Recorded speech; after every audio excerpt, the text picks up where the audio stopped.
Aleluia, aleluia, glória a Deus, aleluia, louvado seja Deus. Chegamos aqui para o nosso dia número 140, né? Terminando aí a Bíblia toda, até sexta-feira nós completamos a Bíblia toda em 142 dias. Hoje, 140 dias desse desafio, desse propósito, onde nós estamos aqui todos os dias para completarmos a Bíblia toda. Glória a Deus. Aleluia. Louvado seja Deus. Hoje nós vamos terminar 1 Timóteo, vamos ler Tito, 2 Timóteo e também vamos ler aí a metade de 1 de João. Aleluia. Glória a Deus. Senhor, eu quero te louvar, Deus, obrigado. Obrigado por esse tempo. Obrigado por mais esse Natal, Senhor Deus, onde nós celebramos o Teu nascimento, celebramos, Senhor Deus, que o Senhor veio como Salvador a esse mundo, nasceu na forma limitada, Deus, de um bebê para poder crescer e se entregar para a morte de cruz e nos salvar. E o Senhor nos resgatou das trevas para a Sua maravilhosa luz, nos salvou, mudou a nossa vida. E o Senhor é esse Deus maravilhoso.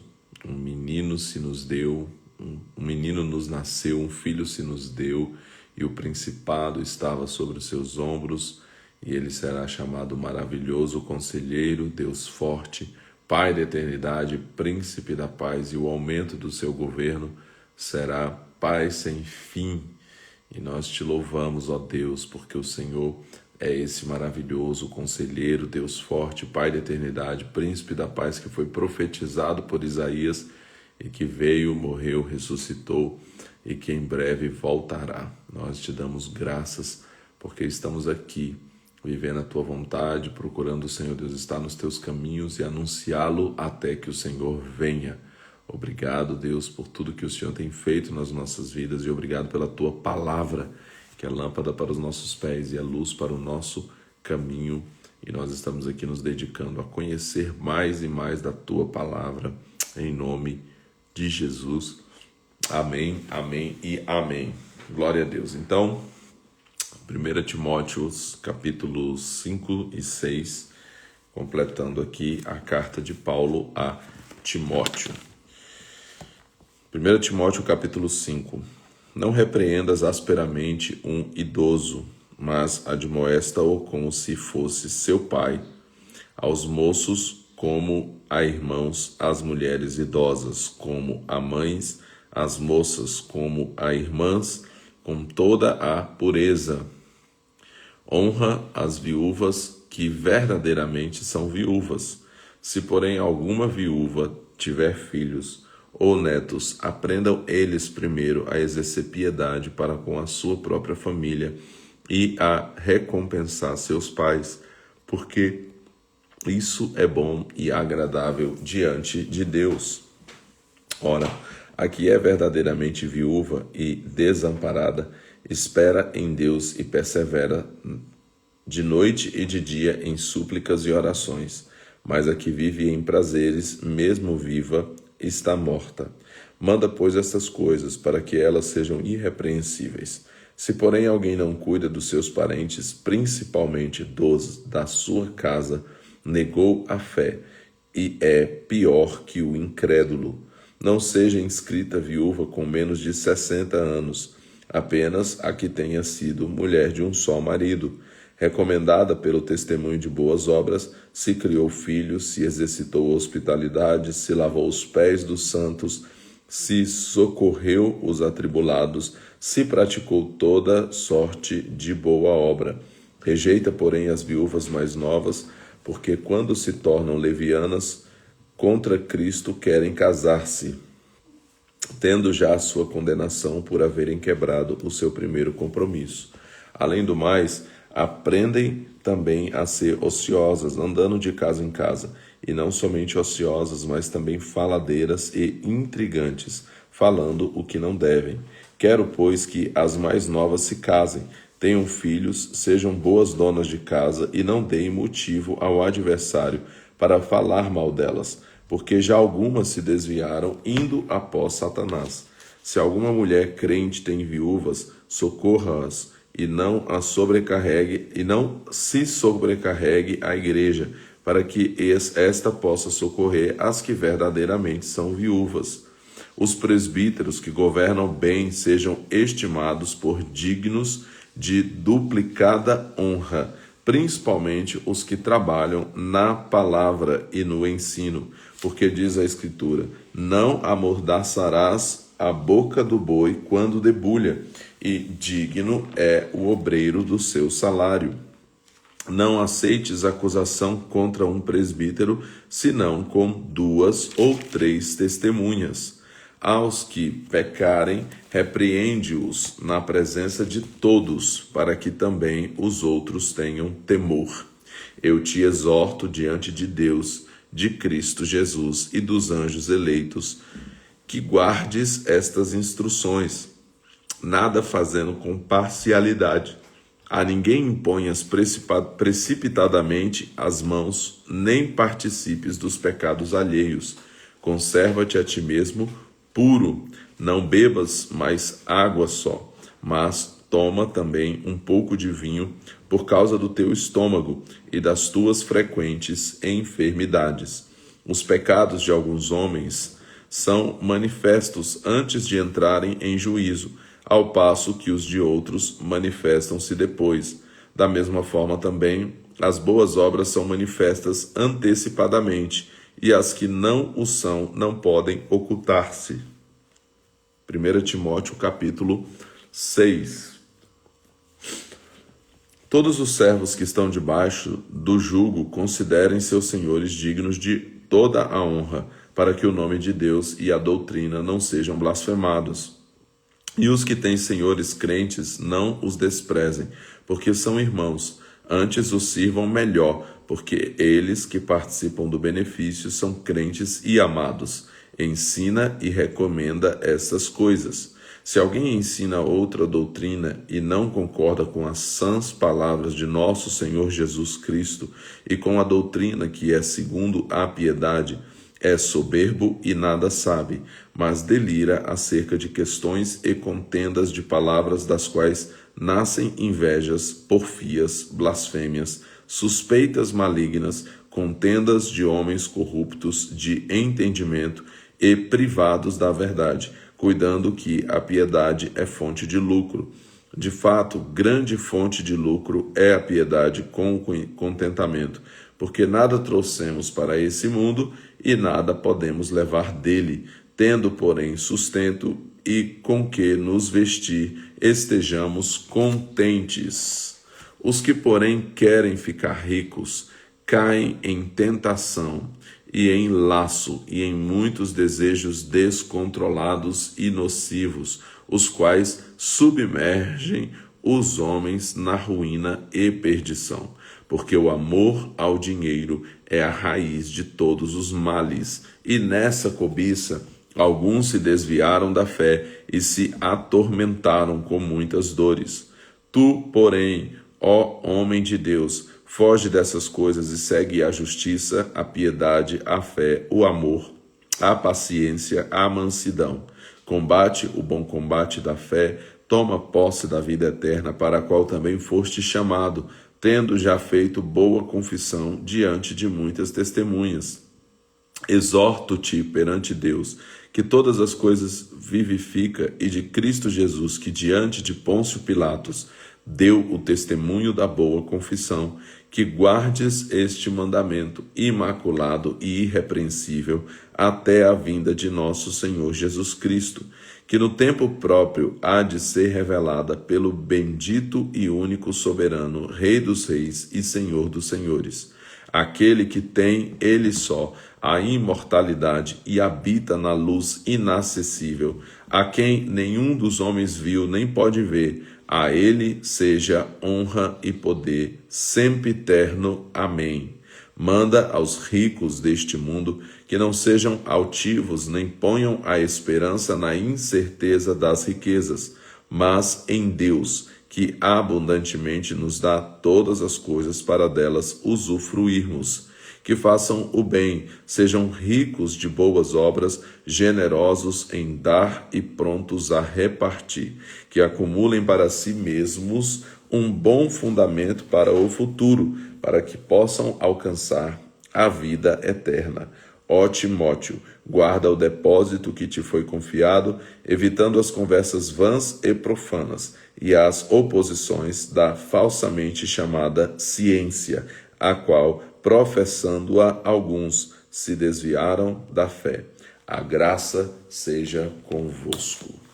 Então aqui completamos a primeira carta de Paulo a Timóteo, com diversas orientações aí para várias áreas da vida das pessoas. Algumas coisas a gente percebe que era bem pontual e específico para uma realidade ali daquele momento, daquele tempo, né? Ali do contexto deles, né? Como igreja ali naquele momento. E inclusive com recomendações bem diretas para a própria vida do Timóteo aqui, né? Então a gente vê isso aqui claramente. Segunda Timóteo não. Primeiro a gente vai ver Tito, porque a gente está lendo na ordem cronológica. Então ele escreve essa carta para Timóteo, depois ele escreve uma carta para Tito e depois ele escreve a segunda de Timóteo. Então Tito, nós temos aqui 3 capítulos da pequena carta de Paulo a Tito. A epístola a Tito, escrita por Paulo a um dos seus auxiliares mais dignos de confiança, trata das condições nas igrejas da ilha de Creta. Embora não seja mencionado em Atos, Tito ocupa um lugar de destaque nas epístolas. Paulo o encarregou de tarefas que exigiam responsabilidade e discrição. Tito foi o emissário de Paulo à igreja em Corinto. Foi encarregado da oferta para os pobres em Jerusalém e foi-lhe conferida autoridade sobre as igrejas de Creta, cujos habitantes eram de baixa moral. Mais tarde, Paulo enviou Tito até a Dalmácia, a oeste do mar Adriático. Quanto à ênfase, Tito é semelhante à 1 Timóteo. Essa epístola pastoral faz uma lista das condições exigidas dos presbíteros, enfatiza a sã doutrina, declara as obrigações éticas dos homens e mulheres mais velhos, dos jovens e dos servos, e adverte contra falsas doutrinas. Contém 2 passagens doutrinárias notáveis, que a gente vai ver aqui no capítulo 2, do verso 1 ao 14, e no capítulo 3, do 4 ao 7. Tito, capítulo 1, epístola de Paulo a Tito, escrita cerca de 65 anos depois de Cristo, ou seja, pelo menos 30 anos aí depois da ressurreição do Senhor, jamais para o final do ministério do apóstolo Paulo. Essas cartas aqui de Timóteo e de Tito foram escritas já depois aí de pelo menos uns 20 anos que Paulo havia se convertido, já mais para o final do seu ministério. Tito, então, capítulo 1. Paulo, servo de Deus e apóstolo de Jesus Cristo, segundo a fé dos eleitos de Deus e o pleno conhecimento da verdade, que é segundo a piedade, na esperança da vida eterna, a qual Deus, que não pode mentir, prometeu antes dos tempos eternos e, em tempos próprios, manifestou a sua palavra, pela pregação que me foi confiada, segundo o mandamento de Deus, nosso Salvador. A Tito, meu verdadeiro filho, segundo a fé que nos é comum, graça e paz da parte de Deus, Pai, e de Cristo Jesus, nosso Salvador. Por esta causa te deixei em Creta, para que pudesses, em boa ordem, o que ainda resta, repetindo o verso 5. Por essa causa te deixei em Creta, para que pusesses em boa ordem o que ainda resta, e de cidade em cidade estabelecesses presbíteros, como já te mandei. Aquele que for irrepreensível, marido de uma só mulher, que tenha filhos fiéis, que não possam ser acusados de dissolução, nem são desobedientes, É necessário que o bispo seja irrepreensível como despenseiro de Deus, não soberbo, nem irascível, nem dado ao vinho, nem espancador, nem cobiçoso de torpe ganância. Deve ser hospitaleiro, amigo do bem, sóbrio, justo, piedoso, temperante. Deve reter firme a fiel palavra que é conforme a doutrina, para que seja poderoso tanto para admoestar na sã doutrina, como para convencer os contradizentes. Pois há muitos insubordinados, faladores, vãos e enganadores, especialmente os da circuncisão. É preciso tapar-lhes a boca, porque arruinam casas inteiras, ensinando o que não convém, por pura ganância. Um dentre eles, seu próprio profeta, disse: os cretenses são sempre mentirosos, bestas ruins, ventres preguiçosos. Este testemunho é exato, portanto, repreende-os severamente para que sejam sãos na fé, não dando ouvidos a fábulas judaicas, nem a mandamentos de homens que se desviam da verdade. Todas as coisas são puras para os puros, mas nada é puro para os corrompidos e descrentes. Antes, a sua mente e a sua consciência estão contaminadas. Professam conhecer a Deus, mas negam-no pelas suas obras, sendo abomináveis, desobedientes e reprovados para toda boa obra. Capítulo 2, Tito. Tu, porém, fala o que convém à sã doutrina. Exorta os velhos a que sejam temperantes, respeitáveis, sensatos, sadios na fé, no amor e na constância. As mulheres idosas, semelhantemente, sejam sérias no seu viver, como convém às santas, não caluniadoras, não dadas a muito vinho, mestras no bem.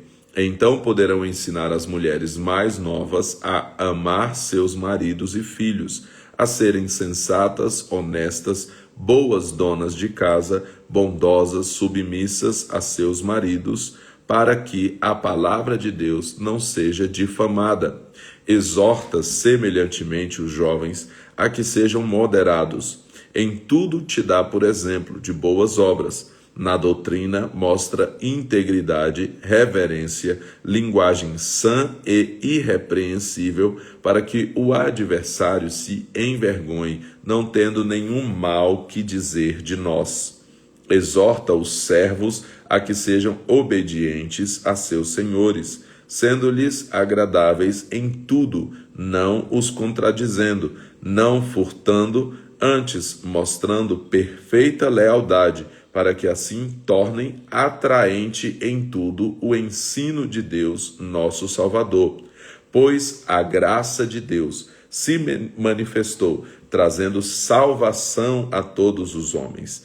Ela nos ensina a abandonar a impiedade, as paixões mundanas, para que vivamos neste presente século sóbria, justa e piedosamente, aguardando a bendita esperança e o aparecimento da glória do nosso grande Deus e Salvador, Cristo Jesus, o qual a si mesmo se deu por nós, a fim de remir-nos de toda iniquidade e purificar para si um povo todo seu, zeloso de boas obras. Fala essas coisas, exorta e repreende com toda a autoridade, ninguém te despreze.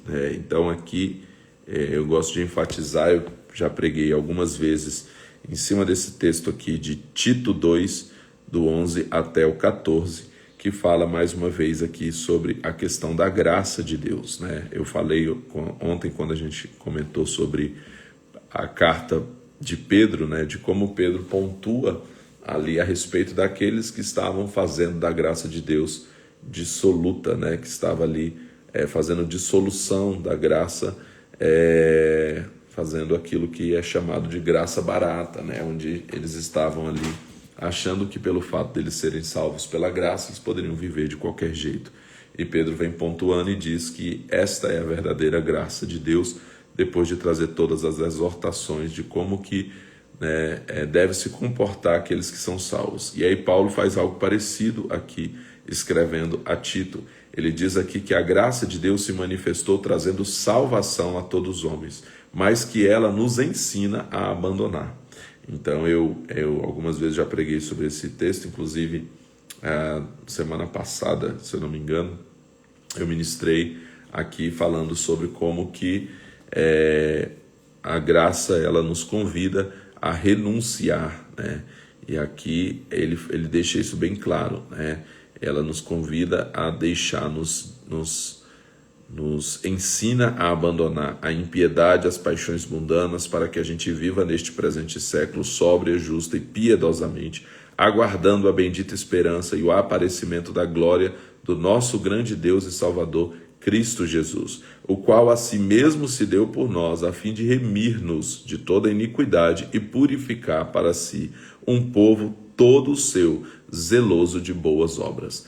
E aí, mais uma vez, a gente vê, como Pedro também fala e Tiago também fala, que as obras devem acompanhar a nossa salvação, né? Somos salvos não pelas boas obras, mas para as boas obras, né? O fato de termos sido salvos para viver um estilo de vida diferente de como vivíamos antes do conhecimento de Cristo Jesus. Tito capítulo 3. Lembra-lhes que se sujeitem aos governadores e autoridades, sejam obedientes, estejam preparados para toda boa obra, que a ninguém difamem e não sejam briguentos, mas pacíficos, mostrando toda a mansidão para com todos os homens. Outrora nós também éramos insensatos, desobedientes, extraviados, servindo a várias paixões e prazeres, vivendo em malícia e inveja, odiosos e odiando-nos uns aos outros. Quando, porém, se manifestou a bondade de Deus, nosso Salvador, e o seu amor para com os homens, não por obras de justiça que houvéssemos feito, mas segundo a sua misericórdia, ele nos salvou, mediante a lavagem da regeneração e da renovação pelo Espírito Santo, que ele derramou ricamente sobre nós por meio de Jesus Cristo, nosso Salvador, a fim de que, justificados por sua graça, sejamos feitos seus herdeiros, segundo a esperança da vida eterna. Fiel é a palavra, e quero que a proclames com firmeza, para que os que creem em Deus procurem aplicar-se às boas obras. Olha aí, ó, mais uma vez ele tem essa pontuação, né? Aos que creem em Deus, procurem aplicar-se às boas obras. Essas coisas são boas e proveitosas aos homens. Evita, porém, questões tolas, genealogias, contendas e debates acerca da lei, porque são coisas inúteis e vãs.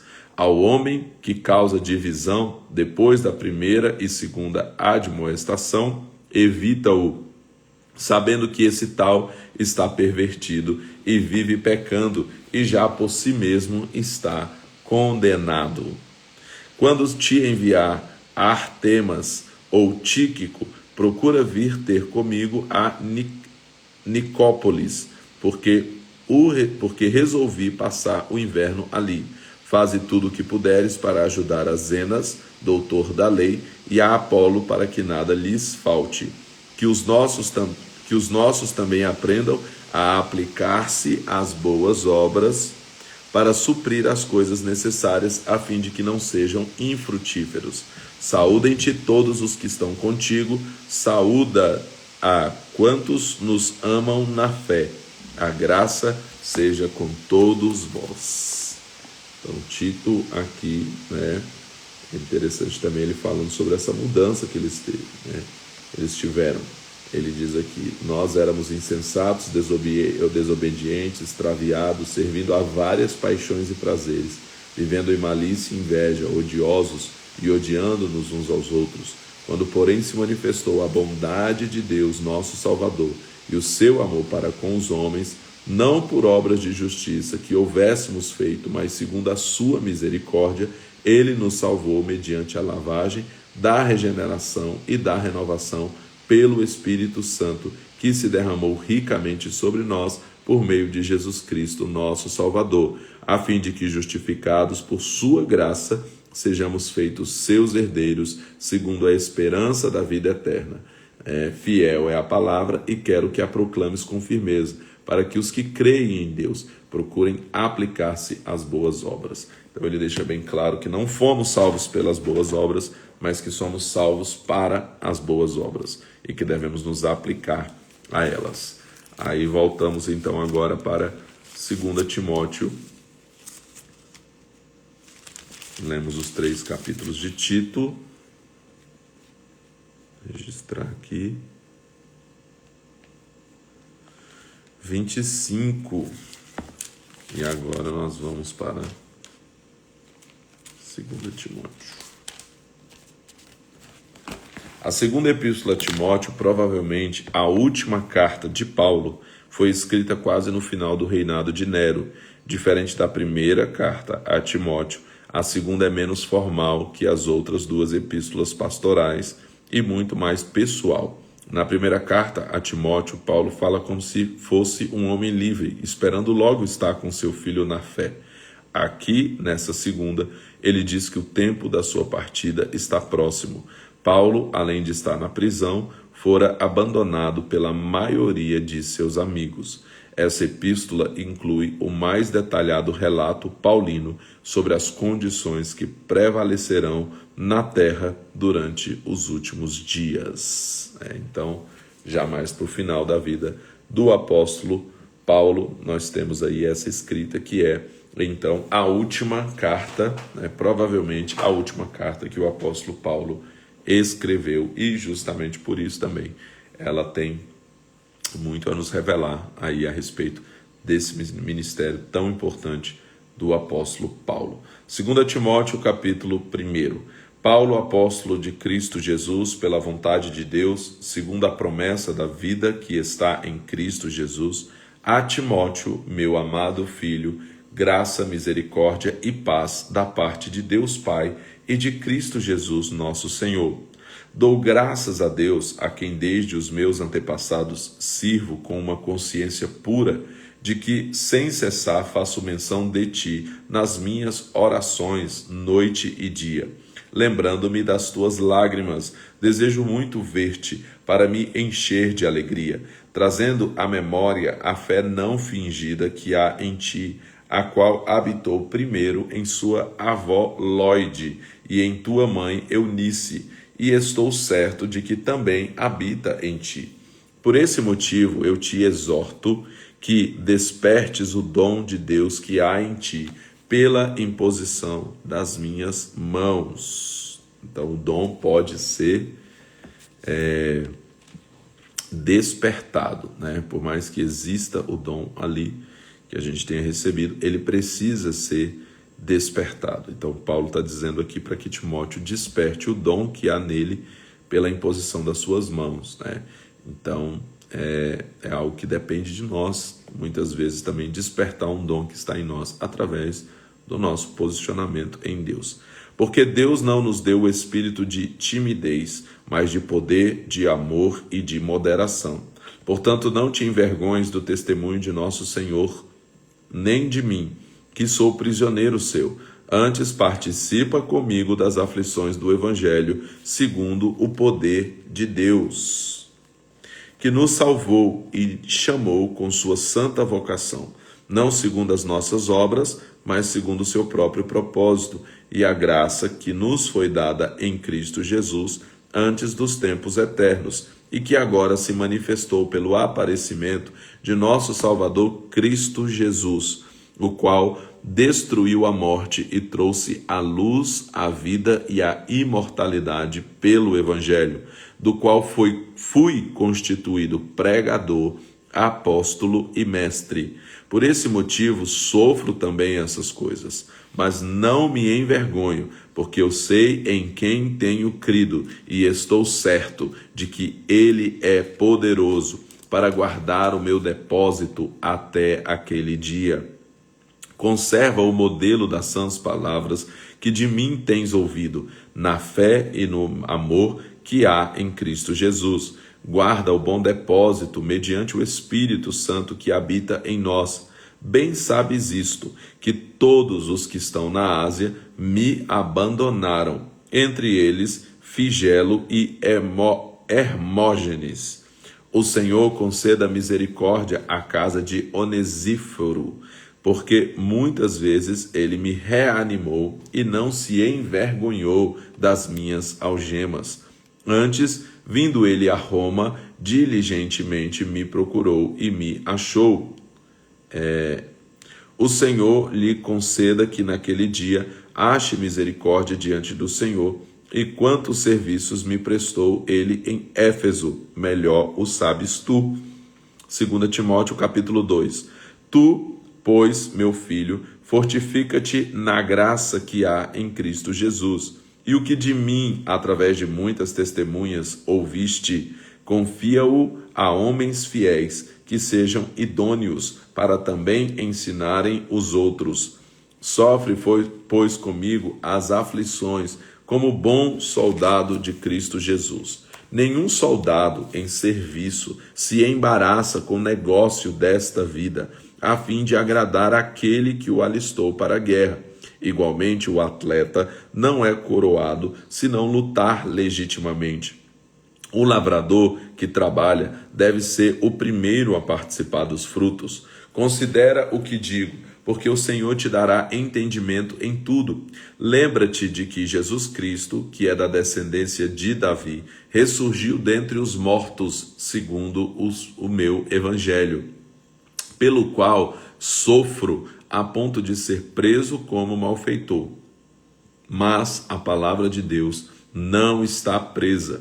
Por esse motivo, tudo suporto, por amor dos eleitos, para que também eles alcancem a salvação que está em Cristo Jesus, com glória eterna. Fiel é esta palavra. Se já morremos com ele, também com ele viveremos. Se perseverarmos com ele, também reinaremos. Se o negarmos, também ele nos negará. Se somos infiéis, ele permanece fiel, porque não pode negar-se a si mesmo. Lembra-lhes essas coisas, ordenando-lhes diante do Senhor que não tenham contendas de palavras, que para nada aproveitam, exceto para perverter os ouvintes. Procura apresentar-te a Deus aprovado, como obreiro que não tem de que se envergonhar e que maneja bem a palavra da verdade. Evita os falatórios inúteis, porque produzirão maior impiedade, e a palavra desses corrói como câncer, entre os quais estão Himeneu e Fileto. Esses se desviaram da verdade, dizendo que a ressurreição é já passada, e perverteram a fé que tinham alguns. Todavia o firme fundamento de Deus permanece, tendo este selo: o Senhor conhece os que são seus e, qualquer que profere o nome do Senhor, aparte-se da injustiça. Ora, numa grande casa não há somente vasos de ouro, de prata, mas também de pau e de barro, uns para honra, outros, porém, para desonra. De sorte que, se alguém se purificar dessas coisas, será vaso para honra, santificado, idôneo para uso do Senhor e preparado para toda boa obra. Foge também dos desejos da juventude. Segue a justiça, a fé, o amor e a paz com os que, com um coração puro, invocam o Senhor. E rejeita as questões insensatas e absurdas, sabendo que produzem contendas. E ao servo do Senhor não convém contender, mas sim ser brando para com todos, apto para ensinar, paciente, corrigindo com mansidão os que resistem, na expectativa de que Deus lhes conceda o arrependimento para conhecerem plenamente a verdade, e que se desprendam dos laços do diabo, por quem haviam sido presos, para cumprirem a vontade de Deus. 2 Timóteo capítulo 3. Sabe, porém, isso, Nos últimos dias sobrevirão tempos difíceis, pois os homens serão amantes de si mesmos, gananciosos, presunçosos, soberbos, blasfemos, desobedientes a pais e mães, ingratos, profanos, sem afeição natural, irreconciliáveis, caluniadores, sem domínio de si, cruéis, sem amor para com os bons, traidores, atrevidos, orgulhosos, mais amigos dos prazeres do que amigos de Deus, tendo aparência de piedade, mas negando-lhe o poder. Afasta-te também destes, porque entre estes estão os que se introduzem pelas casas e levam cativas mulheres nécias, sobrecarregadas de pecados, levadas por todos tipos de desejos, que aprendem sempre, mas nunca podem chegar ao conhecimento da verdade. E como Janes e Jambres resistiram a Moisés, assim também estes resistem à verdade, sendo homens corruptos de entendimento e reprovados na fé. Não irão longe, porque a todos será manifesta a sua insensatez, como também aconteceu com a daqueles. Mas tu tens seguido de perto o meu ensino, procedimento, intenção, fé, longanimidade, amor, perseverança, perseguições e aflições, as quais me aconteceram em Antioquia, Icônio e Listra. Quantas perseguições sofri, e o Senhor de todas me livrou. E na verdade, todos os que desejam viver piedosamente em Cristo Jesus padecerão perseguições. Os homens maus e enganadores, porém, irão de mal a pior, enganando e sendo enganados. Quanto a ti, porém, permanece naquilo que aprendestes e de que estás convicto, sabendo de quem o tens aprendido, pois desde a infância conheces as sagradas letras, que podem fazer-te sábio para a salvação pela fé que há em Cristo Jesus. Toda a Escritura é divinamente inspirada e proveitosa para ensinar, para repreender, para corrigir, para instruir em justiça, a fim de que o homem de Deus seja perfeito e perfeitamente preparado para toda boa obra. Então, esse é o capítulo 3. É a chave?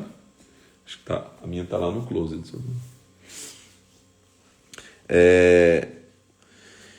E aqui, né, tem o Timóteo 3,16, 1 Timóteo 3,16, que a gente fez, inclusive, algumas vezes já, e o manifesto 1 Timóteo, não, 2 Timóteo. Nós fizemos o manifesto 2 Timóteo 3,16, quando Paulo fala para ele que toda a Escritura é divinamente inspirada e é proveitosa para ensinar, para repreender, para corrigir, para instruir em justiça toda, né? Toda a Bíblia, toda a Escritura, toda a palavra de Deus. Então não é somente o Novo Testamento, né? Quando Paulo fala isso aqui, ele está falando das Escrituras, ele está falando da Torá, ele está falando dos profetas, ele está falando dos Salmos, né? Ele está falando dos Evangelhos, que era aquilo que eles já tinham ali alguma coisa. Nem os Evangelhos eles tinham todos ainda ali. Então ele tinha mais, era mesmo a Torá, né? Era mais ali o Antigo Testamento, os profetas, os Salmos, e ele está dizendo que todos esses escritos são inspirados por Deus, e são proveitosos para nos ensinar, para nos repreender, para nos corrigir, para nos instruir na justiça, a fim de que o homem de Deus seja perfeito e perfeitamente preparado para toda boa obra, né? Então, através da palavra que a gente é equipado por Deus, e esse texto aqui fala sobre isso, né? Essa fala do apóstolo Paulo a Timóteo, lembrando, né, o lugar que a palavra de Deus deve ter para nos equipar, nos preparar, nos treinar diante desses, todos esses homens, todas essas pessoas que aqui ele está dizendo que são amantes de si mesmo, gananciosos, presunçosos, soberbos, blasfemos, desobedientes a pais e mães, ingratos, profanos, sem afeição natural, irreconciliáveis, caluniadores, sem domínio de si, cruéis, sem amor para com os bons, traidores, atrevidos, orgulhosos, mais amigos dos prazeres do que amigos de Deus, né? Então ele está dizendo que nos tempos vindouros aí, nos últimos dias sobrevirão tempos difíceis, né? Sobrevirão tempos difíceis, E não serão tempos difíceis por causa de outra coisa, senão das próprias pessoas que se tornarão e têm se tornado, e a gente vê isso, né? Cada dia que passa, a gente vê as pessoas se tornando mais isso, né? Mais desobedientes, mais amantes dos prazeres do que amigos de Deus, e a gente vê o crescimento disso no meio das pessoas. Aí, cada vez mais a gente vê pessoas que são amantes de si mesmo, filautos, né? A palavra no original grego aqui é filautos, aqueles que se amam de forma tão exagerada ao ponto de fazer aquilo que elas acham que devem fazer, porque se amam, né? O amor a si mesmo está acima do amor a Deus, inclusive. 2 Timóteo, capítulo 4, então. Exorto-te, pois, diante de Deus e de Cristo Jesus, que há de julgar os vivos e os mortos na sua vinda e no seu reino. Prega a palavra, insista a tempo e fora de tempo, admoesta, repreende, exorta com toda a longanimidade e ensino, porque virá tempo em que não suportarão a sã doutrina, mas tendo coceira nos ouvidos se cercarão de mestres segundo as suas próprias cobiças, e se recusarão a dar ouvidos à verdade, voltando às fábulas. Tu, porém, sê sóbrio em tudo, sofre as aflições, faze a obra de um evangelista, cumpre bem o teu ministério. Quanto a mim, já estou sendo derramado como libação, e o tempo da minha partida está próximo. Combati o bom combate, acabei a carreira, guardei a fé. Desde agora a coroa da justiça me está guardada, a qual o Senhor, justo juiz, me dará naquele dia, e não somente a mim, mas também a todos os que amarem sua vinda. Aleluia, glória a Deus. O Senhor nos dará a coroa da justiça que está guardada. Aleluia. Procura vir ter comigo depressa, porque Demas me abandonou, amando o presente século, e foi para Tessalônica. Crescente foi para a Galácia e Tito para a Dalmácia. Então ele aqui cita Demas, que a gente vê Paulo citando em outras cartas como um colaborador, como alguém que trabalhava com eles, que estava junto com eles na missão.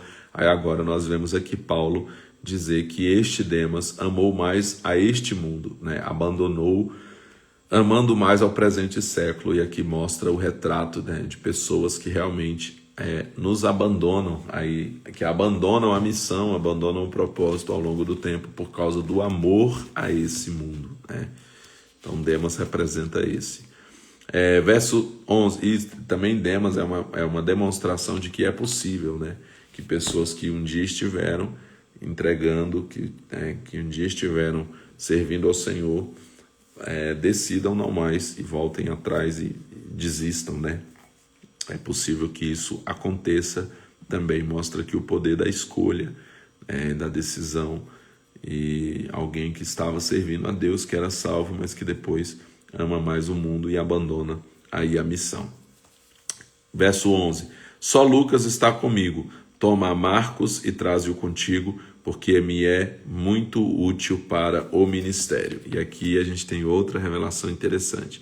Marcos é o João Marcos, que Paulo não quis levá-lo na sua segunda viagem missionária, porque na primeira ele tinha abandonado, e aí ele teve um desentendimento tão grande com Barnabé por causa de Marcos, porque ele não queria levar Marcos com ele, não levou.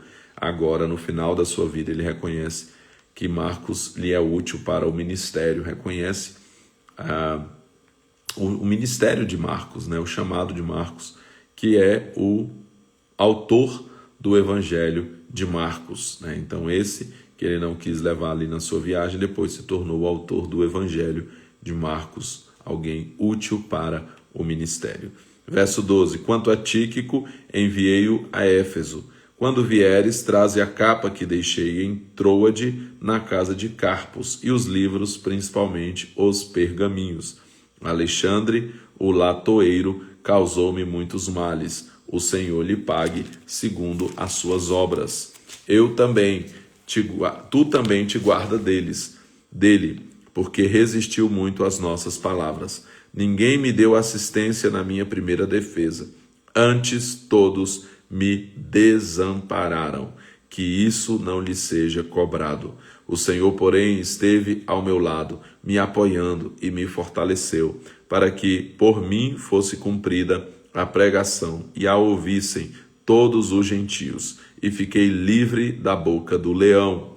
E o Senhor me livrará de toda má obra e me levará salvo para o seu reino celestial. A quem seja glória para todos sempre. Amém. Saúda a Priscila e a Áquila e a casa de Onesíforo. Erasto ficou em Corinto. Quanto a Trófimo, deixei-o doente em Mileto. Apressa-te a vir antes do inverno. Saúdam-te Eúbulo, Pudente, Lino, Cláudia e todos os irmãos. O Senhor seja com teu espírito, a graça seja convosco. E aqui terminam as palavras do apóstolo Paulo na Bíblia. Nós temos aqui aquela que é considerada a última carta do apóstolo Paulo, com esses detalhes bem pessoais ali, referentes a Timóteo, porém, que nos revelam tanto, como, por exemplo, o fato dele terminar, então, ali a sua carreira, digamos assim, sozinho, praticamente abandonado. E ontem eu estava refletindo sobre isso. Interessante, porque o ministério de Paulo, ele não foi, de certa forma, ele não foi relevante, no sentido de não ter uma expressividade ainda no tempo que ele vivia. Paulo, realmente, hoje é considerado um dos maiores nomes da Bíblia. Ele tem um papel fundamental na nossa vida, na nossa doutrina, naquilo que nós cremos, naquilo que a gente entende como cristianismo, a importância desse apóstolo. Porém, ele foi rejeitado pelos judeus ali, que não aceitaram a sua pregação de Cristo, não aceitaram a Cristo, e também foi aceito pelos gentios, mas não teve, ele não teve em vida a noção do que se tornaria o seu ministério, as suas cartas. É bem interessante isso. A gente vê uma carta, por exemplo, como essa escrita a Tito, essas pastorais, a Timóteo, a Tito, e também aquela que a gente leu ontem de Filemon, que é bem específica para Filemon. Então a gente percebe que foi algo que Paulo escreveu com o propósito ali de direcionado para uma pequena parte ali da igreja, para algumas pessoas somente, mas que se tornou uma carta para nós, para toda a humanidade. Então, realmente, a gente percebe que a relevância do ministério não pode ser medida nos resultados que a gente tem agora, nos resultados de hoje, nos resultados numéricos. Ontem eu fiquei refletindo nisso, refletindo que a igreja de Noé só tinha 8 pessoas, que Noé, ele só foi relevante praticamente para 8 pessoas ali, que era a sua casa, que era a sua congregação. Então, se nós formos medir o sucesso de um ministério pelo número de pessoas, Noé era um fracassado, porque a sua igreja só tinha 8 pessoas. Então, Paulo termina seu ministério praticamente sozinho, abandonado por muitos ali, como ele diz aqui no final dessa carta. Mas a relevância ela é medida por Deus, pelo nosso nível da entrega, e não pelas formas como pessoas, como os homens medem aquilo que é relevante segundo os olhos dos homens.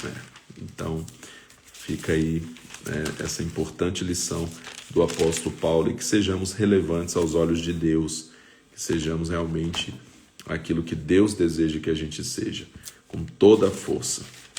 E aí nós vamos para a carta de João, as epístolas de João. Vamos começar a 1 João hoje, vamos ler 3 capítulos e amanhã nós continuamos aí as epístolas de João, do apóstolo João. A primeira epístola de João, aí aqui a gente já tem praticamente 30 anos depois ali das últimas cartas do apóstolo Paulo, sendo que Timóteo ali é por volta de 65, 67 depois de Cristo. Já João vai escrever já cerca de 90 a 95 depois de Cristo, Ou seja, aí mais de 50 anos depois daquilo que ele viveu com Jesus, o apóstolo João, é que ele vai escrever o Evangelho, as cartas e também o Apocalipse. Foram escritos aí por volta de 50 a 60 anos depois da ressurreição de Jesus. 1 João. A primeira epístola de João, de acordo com o testemunho da evidência interna e por comparação com o Evangelho de João, foi escrita pelo apóstolo João. É uma carta de caráter familiar e parte do pai para os seus filhinhos, que estão no mundo, com a possível exceção de Cântico dos Cânticos de Salomão. Este é o escrito inspirado de caráter mais íntimo. O pecado do cristão é considerado ofensa de um filho contra o pai e tratado como um assunto de família. O governo moral do universo não está em discussão. O pecado do filho, como uma ofensa contra a lei, foi julgado na cruz. E Jesus Cristo, o justo, é agora nosso advogado para com o Pai.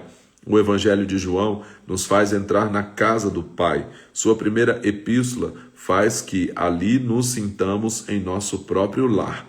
Para falar aos filhos, João usa uma palavra cheia de ternura, teknia, palavra grega aqui, que é o diminutivo que significa filhinhos, os que nasceram. Enquanto Paulo se ocupa com a posição pública do cristão como filho, João tem em mente a proximidade do crente como nascido do Pai. Então vamos aí ler o que ele escreveu a nós, filhinhos. 1 João capítulo 1. O que era desde o princípio, o que ouvimos, o que vimos com os nossos olhos, o que contemplamos e as nossas mãos tocaram, isso proclamamos com respeito ao verbo da vida. Pois a vida foi manifestada e nós a vimos, testificamos dela e vos anunciamos. A vida eterna que estava com o Pai e nos foi manifestada. O que vimos e ouvimos, isso vos anunciamos, para que também tenhais comunhão conosco, e a nossa comunhão é com o Pai e com o seu Filho Jesus Cristo. Estas coisas vos escrevemos, para que a nossa alegria seja completa. Esta é a mensagem que dele ouvimos, e vos anunciamos, que Deus é luz, e nele não há treva alguma.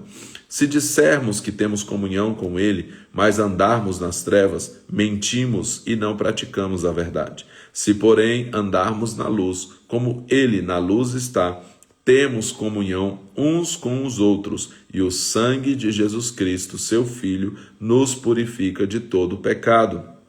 Se dissermos que não temos pecado nenhum, enganamo-nos a nós mesmos e não há verdade em nós. Se confessarmos os nossos pecados, ele é fiel e justo para nos perdoar os pecados e nos purificar de toda injustiça. Se dissermos que não pecamos, fazemo-lo mentiroso e a sua palavra não está em nós. Capítulo 2, 1 João 2. Filhinhos meus, estas coisas vos escrevo para que não pequeis. Se, porém, alguém pecar, temos um advogado para com o Pai, Jesus Cristo, o justo.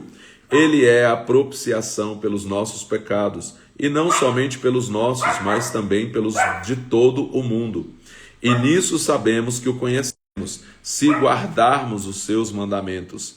Aquele que diz, eu conheço, mas não guarda os seus mandamentos, é mentiroso, e nele não está a verdade. Mas qualquer que guarda a tua palavra, o amor de Deus nele tem-se verdadeiramente aperfeiçoado, e nisso conhecemos que estamos nele. Aquele que diz que está nele, também deve andar como ele andou. Amados, não vos escrevo mandamento novo, mas um mandamento antigo, que desde o princípio tivestes. Este mandamento antigo é a palavra que ouvistes. Contudo vos escrevo novo mandamento. Verso 8. Contudo vos escrevo novo mandamento, que é verdadeiro nele e em vós, porque as trevas vão passando e já brilha a verdadeira luz. Aquele, porém, que diz que está na luz, mas odeia seu irmão, até agora está nas trevas. Aquele que ama seu irmão permanece na luz, e nele não há nenhum tropeço. Aquele, porém, que odeia seu irmão, está nas trevas e anda nas trevas, não sabe para onde vai, porque as trevas lhe cegaram os olhos. Filhinhos, eu vos escrevo, porque os vossos pecados são perdoados, por causa do seu nome. Pais, eu vos escrevo, porque conhecestes aquele que é desde o princípio. Jovens, eu vos escrevo, porque vencestes o maligno. Eu vos escrevi, meninos, porque conhecestes o Pai. Eu vos escrevi, pais, porque já conhecestes aquele que é desde o princípio. Eu vos escrevi, jovens, porque sois fortes, e a palavra de Deus está em vós, e já vencestes o maligno. Não ameis o mundo, nem o que há no mundo. Se alguém ama o mundo, o amor do Pai não está nele. Pois tudo o que há no mundo, a cobiça da carne, a cobiça dos olhos e a soberba da vida, não é do Pai, mas do mundo. Ora, o mundo e a sua cobiça passam, mas aquele que faz a vontade de Deus permanece para sempre. Filhinhos, essa é a última hora. E como ouvistes que vem o anticristo, já muitos anticristos têm surgido, pelo que conhecemos que é a última hora. Saíram de nosso meio, mas não eram dos nossos. Pois se tivessem sido dos nossos, teriam ficado conosco. Mas isso é para que se manifestasse que nenhum deles é dos nossos. Mas vós tendes a unção que vem do Santo, e sabeis tudo. Não vos escrevi porque não soubesseis a verdade, mas porque a sabeis, e porque nenhuma mentira vem da verdade. Quem é o mentiroso, senão aquele que nega que Jesus é o Cristo? Esse mesmo é o anticristo, esse que nega o Pai e o Filho. Qualquer que nega o Filho também não tem o Pai. Aquele que confessa o Filho tem também o Pai. Portanto, o que desde o princípio ouvistes, permaneça em vós. Se em vós permanecer o que desde o princípio ouviste, também permanecereis no Filho e no Pai. E esta é a promessa que ele nos fez, a vida eterna. Estas coisas vos escrevo acerca dos que vos querem enganar. E a unção que vós recebestes dele fica em vós, e não tendes necessidade de que alguém vos ensine, mas como a sua unção vos ensina todas as coisas, e é verdadeira, não é mentira, como ela vos ensinou, assim nele permanecei. Interessante que João fala de algo que Isaías profetizou. Isaías profetizou que na nova aliança chegaria o momento em que não precisaria mais que ninguém ensinasse ao seu próximo, que o Espírito Santo iria ensinar a todos nós. E João está dizendo aqui que a unção que nós recebemos, que fica em nós, não temos então a necessidade que ninguém nos ensine, porque aprendemos do próprio Espírito Santo. E agora, filhinhos, permanecei nele, para que quando ele se manifestar, tenhamos confiança e não sejamos envergonhados por ele na sua vinda. Se sabeis que ele é justo, sabeis que todo aquele que pratica a justiça é nascido dele. Pratica a justiça, Então, aqueles que praticam a justiça são nascidos dele. Capítulo 3 de 1 João. Vede quão grande amor nos concedeu o Pai, que fôssemos chamados filhos de Deus, e somos mesmo seus filhos. O mundo não nos conhece porque não o conheceu. Amados, agora somos filhos de Deus, e ainda não se manifestou o que havemos de ser.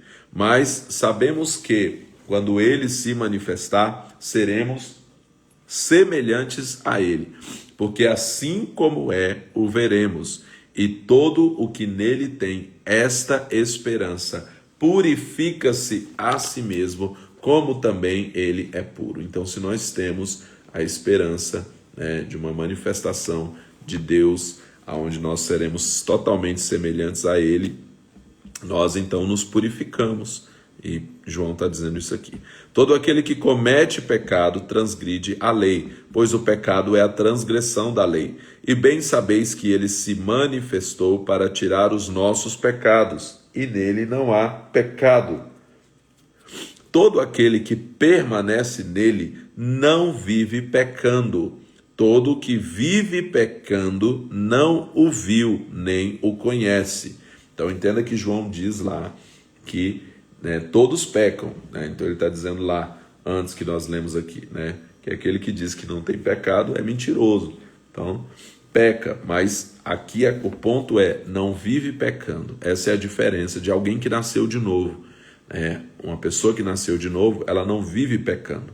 O pecado não é algo que acontece na sua vida naturalmente, deliberado, intencional. O pecado é um acidente. Então, por isso que ele diz, se pecardes, confessem, né? Ele está falando ali que a gente leu antes sobre isso, né? Se cometeu pecado, então confessem, né? Se confessarmos os nossos pecados, ele é fiel e justo para nos perdoar os pecados e nos purificar de toda injustiça. Então, quando nós pecamos, nós logo procuramos confessar e buscar a Deus sobre isso. Por quê? Porque não nos sentimos confortáveis no pecado, né? Se você se sente confortável no pecado, provavelmente você ainda não nasceu de novo, né? Porque quem nasceu de novo, quem é de fato o filho, não consegue se sentir confortável. Não é que não peque, mas não se sente confortável no pecado, né? Por quê? Porque nós nos tornamos novas criaturas e o Espírito Santo habita em nós, então a gente não consegue se sentir confortável no pecado. E aí ele está falando sobre isso aqui. Todo aquele que permanece nele não vive pecando. Todo aquele que vive pecando não o viu nem o conhece. Então precisa ainda conhecer a Jesus para de fato não viver mais nessa prática deliberada do pecado. Filhinhos, ninguém vos engane. Quem pratica a justiça é justo, assim como ele é justo. Quem comete pecado é do diabo, porque o diabo peca desde o princípio. Para isto o Filho de Deus se manifestou, para destruir as obras do diabo.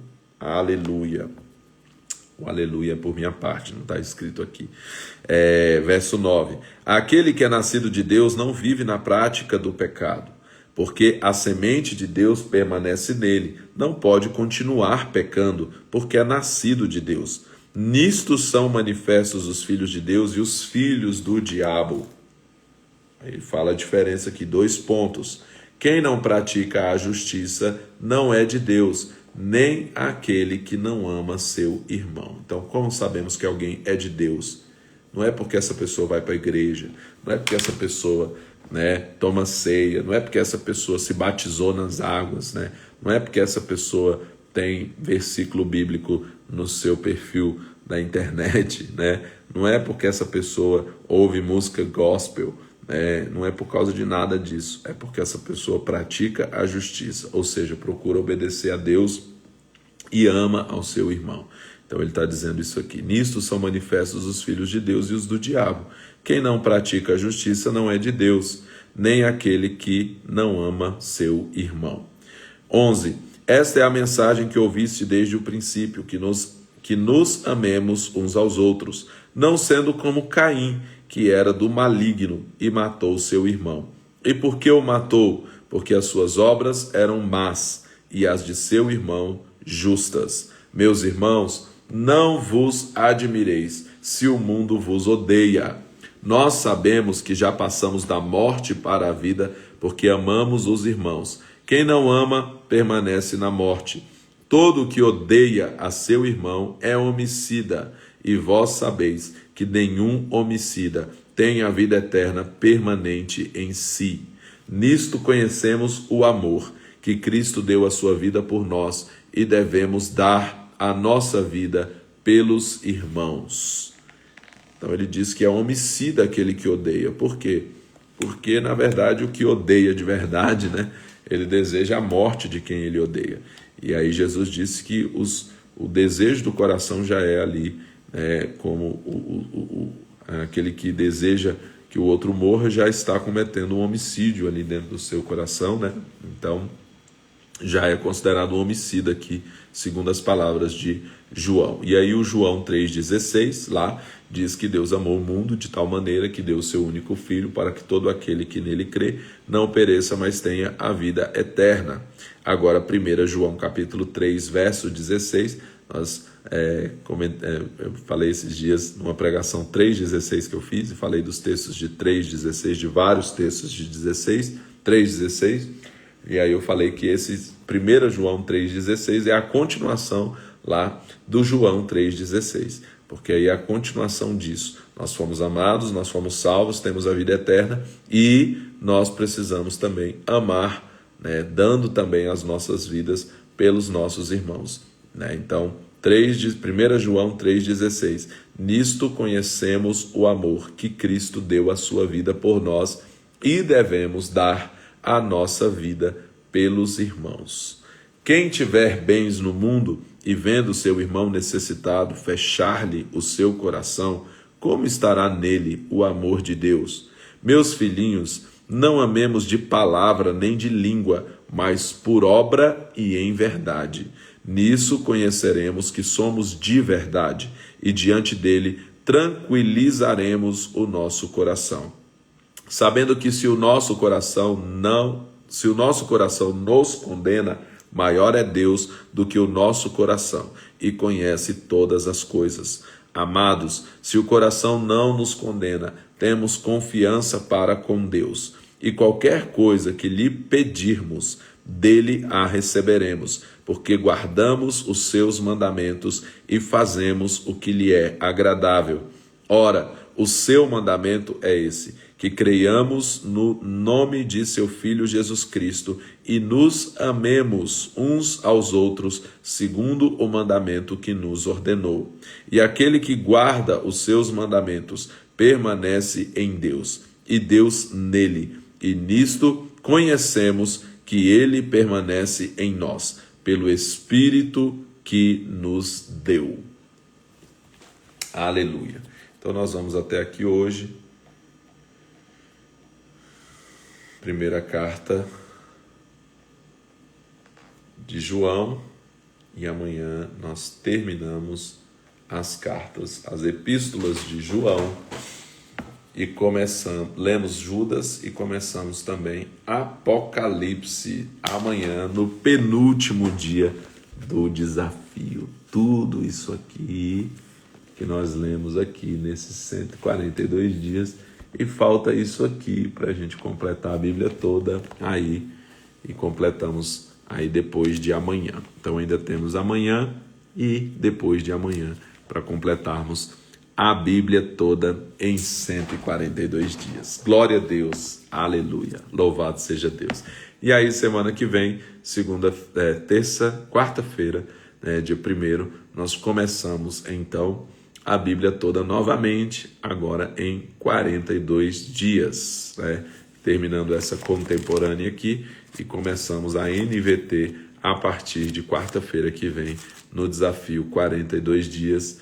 Inscreva-se e divulgue, convide mais pessoas, divulga na sua igreja, divulga aí para seus grupos, né? Convidando mais e mais pessoas para estarmos juntos aí no desafio 142 dias. Glória a Deus. Que Deus abençoe a sua vida, em nome de Jesus Cristo. E até amanhã, às 7h42 da manhã, voltamos aqui para darmos continuidade ao nosso penúltimo dia do desafio 142 dias. Deus abençoe, em nome de Jesus. Amém. Feliz Natal, irmã Esther, Feliz Natal, Kailin, né? Feliz Natal aí a todos vocês, glória a Deus, e até amanhã. Um ótimo descanso, um ótimo feriado aí para todos, 25 de dezembro. Que Deus abençoe e até amanhã, em nome de Jesus.